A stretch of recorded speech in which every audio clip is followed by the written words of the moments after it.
სავალუტო ფონდი უმუშევრობის ზრდას პროგნოზირებს. სტატისტიკის ეროვნულ სამსახურში კი დასაქმების მატებაზე საუბრობენ. საქსტატის მონაცემებით 2013 წლის პირველ ნახევარში ბიზნეს სექტორში დასაქმებულთა რაოდენობა გადამამუშავებელი მრეწველობის, სოფლის მეურნეობისა და მომსახურების სფეროში შარშანდელ ანალოგიურ პერიოდთან შედარებით 452-ით გაიზარდა. განსხვავებით მშენებლობის სფეროსგან, სადაც კლების ტენდენცია შეინიშნება. წლების განმავლობაში თვითდასაქმებულთა რიცხვის საკმაოდ სტაბილურია და მასზე არ მოქმედებს ბიზნეს ციკლი, ანუ ეკონომიკური ზრდა თუ შემცირება. მეორეს მხრივ, აი პირველი 6 თვის შედეგების მიხედვით ჩვენი დაქირავებულები, ანუ ადამიანები, ვინც კონტრაქტით მუშაობს, გარკვეულ ზრდას აჩვენებს. თუ შემცირებულია, ასე ვთქვათ, დასაქმების მაჩვენებელი და საუბარია მშენებლობაზე, წინასწარ შედარებით, ვერ გეტყვით რომ რამე მომატებულია ან დაკლებულია, ეს არის ზუსტად იგივე რაც იყო მანამდე. შეეხება 2008 და 2007 წლის დასაწყისს, ცალსახად ალბათ 5-ჯერ და 10-ჯერ არის შემცირებული. გაერთიანებულ პროფკავშირებში აცხადებენ, რომ სტატისტიკა რეალურ სურათს ვერ ასახავს, რადგან დასაქმებულთა უმრავლესობას თვითდასაქმებული სტატუსი აქვს.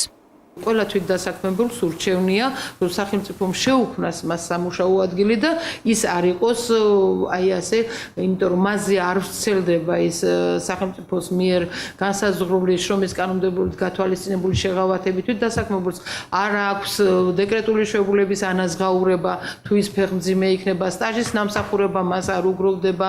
უმუშევრობის ზრდის ტენდენციის შეჩერების საკუთარ ხედვაზე საუბრობენ დამსაქმებელთა ასოციაციაში. მათი თქმით, პრობლემის გადაჭრის ძირითადი გზა დამსაქმებლის ინტერესის გათვალისწინება.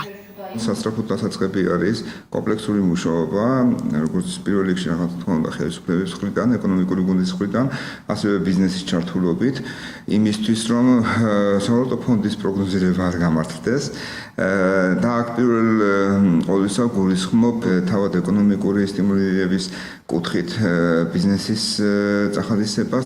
ჯანდაცვის სამინისტრო სახელმწიფო დასაქმების ხელშეწყობის პროგრამაზე მუშაობა ჯერ არ დაუსრულებია. დავით სერგეენკოს უწყებაში განმარტავენ, რომ პროგრამის საშუალებით სახელმწიფოს ზუსტი ინფორმაცია ექნება, რომელ სფეროში რა ვაკანსიაზეა მოთხოვნა.